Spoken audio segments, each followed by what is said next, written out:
Good afternoon, everybody, and welcome to today's webinar. My name is Georgina Atfield, and I'm one of the Education and Media Technicians here at Caseware UK. Today, I'm joined by Jannie Conradie. He is the Product Manager here at Caseware UK. He's going to be taking you through the main presentation today. And in particular, we're going to be looking at working papers, the latest release. I will be monitoring questions in the background. And you may notice also that I've got my colleague Bo. He is just shadowing in the background also. He is new to our team and he is just getting up to speed with things this week. So questions wise then, if you do have a question that you'd like me to put to Jan, then do pop it into the Q&A field at the bottom of the Zoom panel. And like I say, we'll look to include those towards the end. So what I'll do is I'll hand you over to Jan. Hi, Georgie. Thank you and welcome to today's webinar.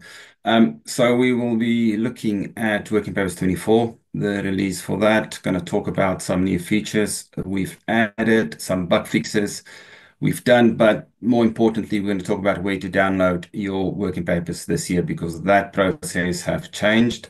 If you do have questions, like Georgie said, just fill it in into the bottom or raise the hand.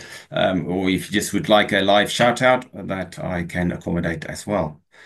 Okay, so let's start. Let's start off with the poll. I start this poll with every Working Papers webinar, and we would like to know when you upgrade to the new Working Papers version. So if you can participate in that, the options that we've got is when it is released in November, December, in Q1, just before support stops for the old version paper, or when your renewal is coming up. Okay, so Perfect. just looking at the trend here, when it is released, we would like to see that more and more when it is released, but also, yeah, just before support stops for the older version, which is in May, which we will touch upon. Okay, excellent. Thank you. Now, that leads me to the very next poll. Georgie, if you can run that as well, please. When is the best time for you and your firm to upgrade? Now, this is the physical year, not your financial year. So this is from January to December. This just gives us an indication whether we, when we can release it, we are trying to release it every year at the same time and stick to that. But this will help us to monitor that. So if you can just participate within that as well. Excellent. Thanks, Georgie. Q1, perfect. Okay. That is good to see. Excellent. Okay, thank you, guys. So let's talk about working papers. The version of working papers this year is 2024, 164.06, and the template bundle as well as TO146. And that is the 2024 accounts MSI. Now, what I'm going to do is I'm going to play you guys a short video because the way we are distributing working papers this year have changed. So you still received your email, but instead of having download links to our share file folder, we're using a new system. So this new video is just going to show you where to go, how to do it, and what to do. It is straightforward once you just click on the link. But yeah, so I'm gonna just play that. This is a live video, or well, the video is recorded. It's live on our YouTube channel. Now, the things that you will see, the reason for doing it in a video format is because there's license numbers and live data which we couldn't show, which is blurred out in the video, but also the video were recorded with Working Papers 23. This is Working Papers 24, so it's just a older version, but the process is exactly the same.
just to recap on that, so you just go to your caseware and all your licenses and all your things that you've purchased will be available there.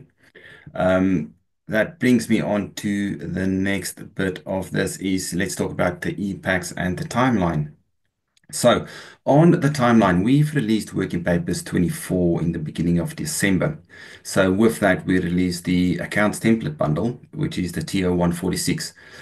Um, Within that bundle is all the latest e-packs up to date. So for 803, in the video that you've seen is we demonstrated downloading the 40802 e-pack. So you can use that to check whether you are up to date or not.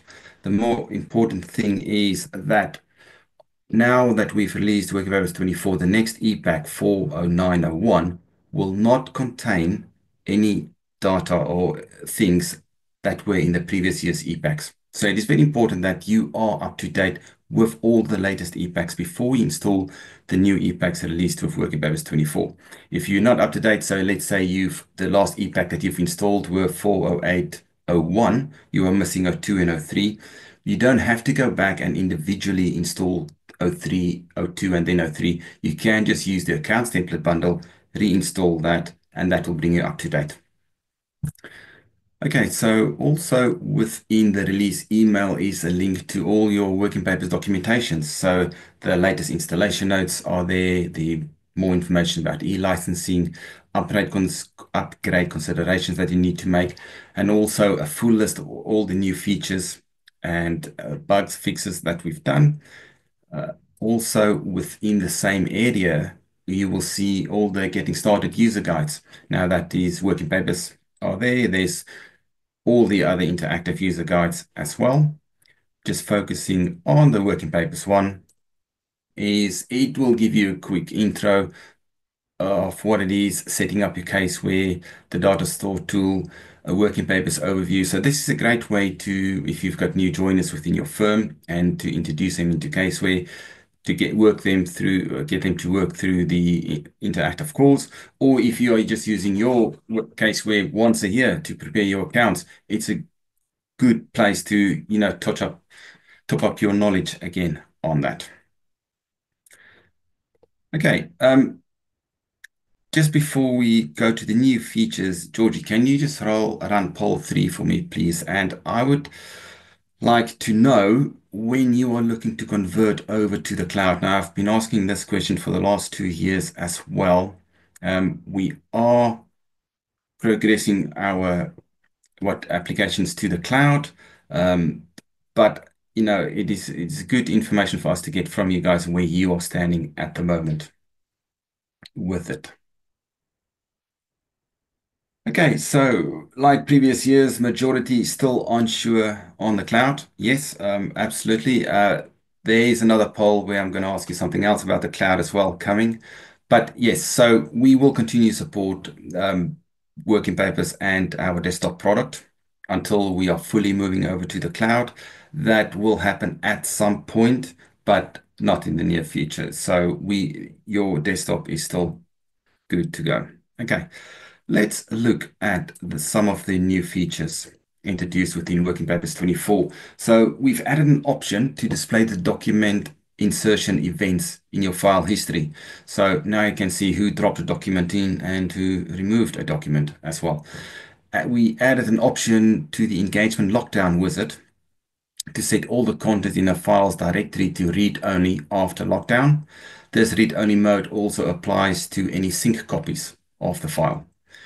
We've split the lock client file, unlock client file group right into separate lock client files and unlock client file rights to provide more control over these operations. Added a warning dialog that displays when Working Papers license is nearing its expiry date. So no more surprises when you log on in the morning and whoop, your license has expired. We improved the performance and reduced the CPU load when copying components from multiple engagements at once. and also introduce a duration that working papers will attempt to communicate with the cloud to prevent the process from timing out before completion. Now, that is just a small extraction of the new features. A full list you will find in the documentation in the links. Looking at some fixes that we've done for Working Papers 24. So there were a bug where when you attempted to access the computer system drive through case view, it causes case view to close unexpectedly. After performing a silent update to a newer version of Working Papers, the older version is uninstalled, but the shortcut folder remained within the Windows 10 startup menu. So that's been fixed. A issue with inline XBRL and non-XBRL tagged HTML files do not preserve the optional hyphens, the soft hyphens. So that is now supported, and then some working papers fonts and case view icons do not properly scale to monitor resolution. So that's fixed. Moving on to the end of life. So Working Papers 23 end of life is the 31st of May 2025.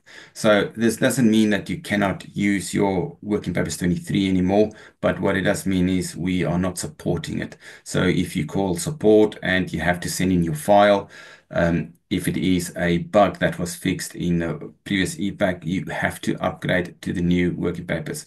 Also, all EPACs going forward will only be in Working Papers 24. So please make sure that you do upgrade before the end of life.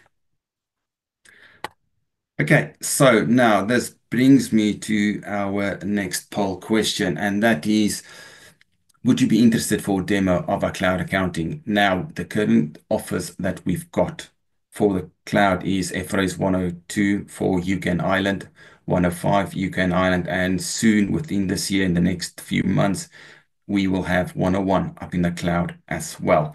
So if you are interested in that for a demo from our sales team, please say yes and add your name into the comments section, question section, and we can get in touch with you. Or feel free to click no and not yet. Let's have a look. Yes. Okay, so we will capture those details and pass them on onto our sales team. So they will set up a call for you guys. Right, that is it for the update and things I want to share with you guys. Georgie, has there been any questions that come up during the webinar? Yeah, we've got a couple here. Hmm. So if I just take a look. So we've got one question, which is, what is the best way to restart my caseware file? Okay. Well, okay. That's a good question. There's a lot of to unpack within that question because it depends where you are with your caseware file. So if it is a file that has rolled forward from the previous file, so remember how caseware works. If you do a year-end close procedure, it takes a copy of your old file and then it leaves the old file alone and it creates a new file. So if it is in the beginning process of your work, I would say, you can do another year-end close, roll the old file forward again. If you are very advanced within your file already, you still have access to the new file for whatever reason, you want to start a new one, you can. There's the option of copy components as well. So it all depends how much work have you done and at what stage you are with that. But so copy components, create a file from the previous file, or just roll your old file forward again. Hope that answers. If not, just get in touch again with us. Perfect, thank you. And just to note as well, we have got guidance on our knowledge base on how to use the copy components functions. So if that's an option you want to go down, then take a look over there. We've got another question here. So will the update include the ISA 600? Okay. Yes, we have some confusion on that. Okay. So the ISO 600 update is purely on your audit template. So it is already there. And if you're in the middle of your audit now, upgrading working papers to the new working papers 24 version will not trigger the ISO 600 update. Working papers is all alone on its own. The audit template works within working papers. So all you are going to upgrade is working papers 23 to working papers 24. You won't even notice the difference. To trigger the ISO 600 update is when you do a year-end close procedure and roll your old file forward. then on your new audit engagement file, it will then bring it in and trigger it. So if you want to, so the answer is no, you have to roll forward and it is completely separate from the audit templates. Hope that answers the question.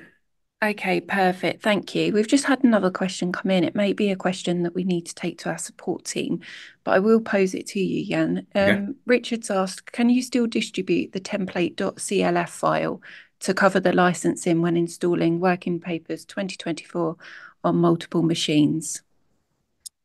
Yes, Richard, we will get support to get back to you on that. I can't definitely answer yes or no, or I would like to think so, but yeah, we will get support to get back to you within today, ideally. So yes. Yeah, perfect. All right, I will take that question offline. We will look to create a Q&A document, which will post on Knowledge Base alongside the recording of today's webinar, but I will come back to you personally, Richard, on that one. Perfect. That was everything in the way of questions then, Jan. Oh, excellent. Okay, so I will then pass over back to you to finish the webinar. Thanks, Georgie. Perfect. Okay, brilliant. Okay then, so we have some upcoming webinars posted on that web address on screen there. You can take a look at all the agendas and register for those over there. We are obviously adding to our webinar program all of the time, so do keep an eye. And if you've got any suggestions for any webinars that you'd like to see, product related, educational content, anything like that, then do drop us an email and to the main inbox, and we can look to include that on our schedule as well. So social media then. So we do have a YouTube channel. So all of our quick vid content, all of our webinar recordings are placed onto our YouTube site. So that's the Client Services Caseware UK. So head over there and subscribe if possible. We do also have our knowledge base as well. For those of you that have YouTube blocked, obviously at work, then all of our content is also placed on the knowledge base. So today's webinar has been recorded and a copy will be placed over there alongside obviously all the documentation that Jan has signposted today, and then the copy components content as well and guidance is over there. So that concludes today's webinar. Thank you very much for attending and enjoy the rest of your day.